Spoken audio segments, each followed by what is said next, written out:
Big day today with the highly anticipated opening statement starting this hour in the case in New Mexico against A-list actor Alec Baldwin. I also want to welcome in a new guest on the program, criminal defense attorney Lauren Johnson-Kelly. Great to have you both on today. So let's chat a little bit about the Baldwin defense. Criminal defense work is what you do. Tell me your thoughts on the advantages and disadvantages the team has as they're going into this case defending their client, A-list actor Alec Baldwin. No longer. Well, good morning and thanks for having me. You know, the ruling just 2 days ago that excluded one of the prosecution's theories of the case, that Baldwin, as the producer, was responsible for this death. The elimination of that ruling leaves just one theory for the prosecution, and that's that Baldwin, as the actor, was responsible for the negligent use of the firearm. So the defense is going to go in really focusing on why the armorer was the true culprit here, why the armorer was responsible for making sure that that prop gun was safe to be used in this film, and deflect responsibility from Baldwin onto the armorer. That's definitely going to be the focus of their case. Absolutely, Lauren, and you're right. They got a huge win the other day with that ruling. Now there's so much that the jury won't be seeing. There were videos, I know, that the state wanted to introduce of him using the weapon to kind of direct people around. Won't be able to use all of that. Let's take a look at some of those clips together now.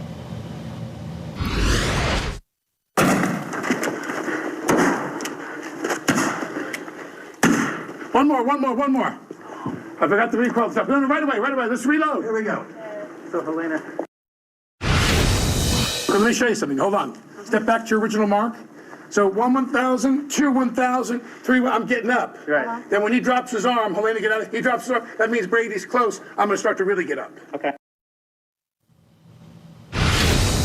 So the judge really narrowed things in terms of the evidence this jury is going to be able to view. Lauren, tell me, when you think about how the state now has to narrow its theory, as you said, into the negligence, the recklessness that they're alleging with just him as the actor holding that gun, what do you think his biggest problems are going to be in terms of the evidence coming in against him by the state?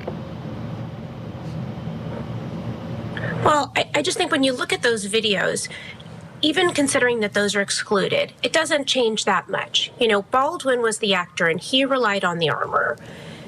That gun was supposed to be filled with blanks, and it wasn't supposed to be something that could cause a death or an injury to anybody on the set. So from the defense's perspective, even if he were waving it around or firing it at any time, he was assuming that those were blanks. He was assuming that that could not harm anybody. And so the defense is going to be focused on that. I think the prosecution, their theory at this point, what they are left with, was that Baldwin should have checked to make sure that, in fact, the gun wasn't loaded with live ammunition and couldn't injure anybody. They are operating on a theory that he was negligent in its use. So waving it around or even firing it, despite that being part of the movie, they're going to go forward with the theory that he shouldn't have done that without checking to make sure there wasn't live ammunition. So that's where the rub is in this case. It's really a question of, should he, as the actor, relied on the armorer in her experience and what she was hired, the only job she was hired to do, to make sure that that gun was safe, or did Baldwin have a responsibility to also check? Yes, and we know Hannah Gutierrez failed miserably at that job. What occurred is unconscionable on a movie set, yet it happened. As you know, Lauren, here we are. Now we're in criminal court for this case. Alec Baldwin says the gun came from Hannah Gutierrez, but she says that the assistant director, David Halls, intervened, and he was the one who gave the gun to Alec Baldwin. So what might this look like if she is brought in to this courtroom by the prosecution? Lauren Johnson-Kelly, let me go back to you on this one. If she was your client, tell me what you would be doing right now, knowing that she's been transported and the state wants to call her as a witness. Well, I think this is a disastrous move for the prosecution to try to bring in someone who's already been convicted of the very same crime, someone who the defense is going to blame entirely for what happened here. And as the defense lawyer, I'm already prepared to know that they're going to try to bring my client in to elicit testimony from her that could potentially even open up new crimes or doors of, of harm for her. So absolutely, I anticipate that she would take the fifth. Even despite the fact that she's been convicted, my understanding is she's still appealing that verdict. So there's just no way her defense lawyers are not going to intervene and have her take the fifth. And when that happens, that looks really bad in front of a jury. Anytime someone calls a witness who takes the fifth, that witness is not helpful to them. So I just can't see why the prosecution would want to do that in this case. Maybe that's all they feel that they have, but I don't see this going well for them. I really see it backfiring. I'm with you, Lauren. I like the word you used, disastrous. Yeah, I think it's kind of embarrassing. It's kind of sad that this is what they need for their case. I mean, they've already made, a couple gaffes in the charging of Alec Baldwin, then having to withdraw those charges and then breaking the firearm during the testing. They've created a lot of problems by their own hands. So we'll talk about all of those things as the show progresses. Lauren, stand by kindly, please. We're going to hit a break. Alec Baldwin, we know, maintains that he just pulled the hammer back. That's what he's saying occurred here. The gun, during the lab testing by an FBI examiner that the state asked to review the firearm and do the testing on, the firearm has been broken. It's been broken. It's no longer in its original operating condition. Big problem for the state, great for the defense. Lauren, Johnson-Norris, let me go to you on that point. They couldn't test the gun. The defense team had no opportunity to do independent testing. Tell me, if you're on that Baldwin defense team, what are you going to do with this? Well, the defense team brought some motions forward saying that the case should be dismissed because they weren't able to test the firearm, and it's not fair. The prosecution could test it, and the defense couldn't test it to see if there was something wrong with the firearm. Those motions were unsuccessful.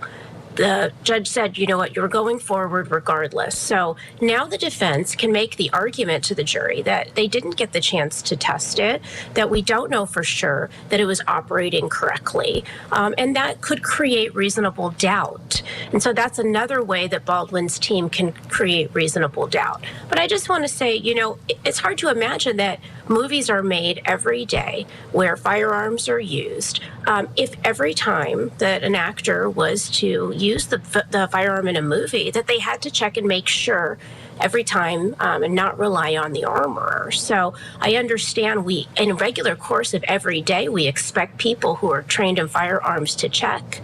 I'm just not sure that the same responsibility applies to an actor who has an armorer charged with that responsibility on the set. Yeah, we can expect the defense to raise that issue. On the opposite side of that argument, and Lauren, let me go to you on this one, the position of the defense will be, well, there was a person hired to do just that, to make sure that gun was clear and that there was nothing in it that could harm anyone. Which argument do you think is stronger, Lauren, and why?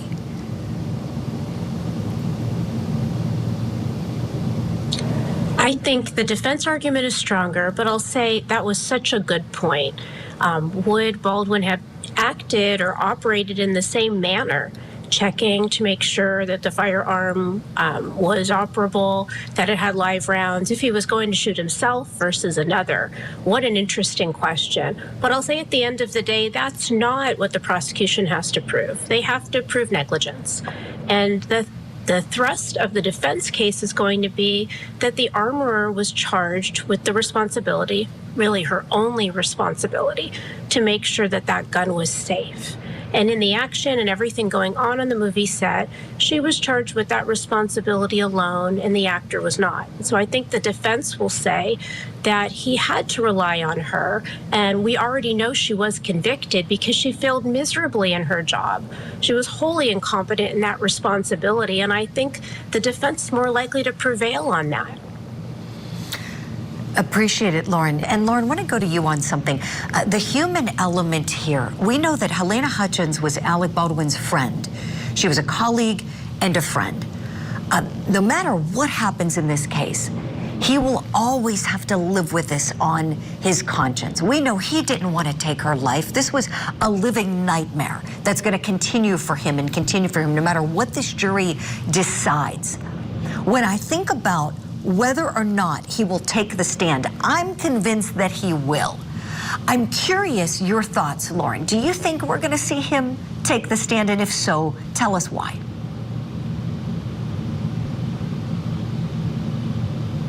Well, I'm not sure, but I don't know that he needs to take the stand in this case. He has made some statements, and those would be admissible and may come in. But at the same time, I'm not sure that it's necessary because the burden of proof is on the prosecution. And I think the defense might wait and see how does that case look before Baldwin and the defense team decide. I'm sure Baldwin thinks that he will do great on the stand, but you know, folks don't always do as well as they think under cross-examination. And so far, things that Baldwin has said outside of the case to the media and even his statements to police might have done more harm than good. Ultimately, his argument that he didn't pull the trigger is one that is just really not plausible. And so while he may have been mistaken in thinking that, if he hadn't introduced that fact, I'm not sure that the prosecution could bring that in and say that that's impossible. So I'm not sure that he should take the stand, but I agree with you. He might think that he should. We'll see what happens, and sometimes we'll get an indication from attorneys. As you both know, they may say in opening statements what his intention is in that regard. Lauren and Jennifer, thank you both so much.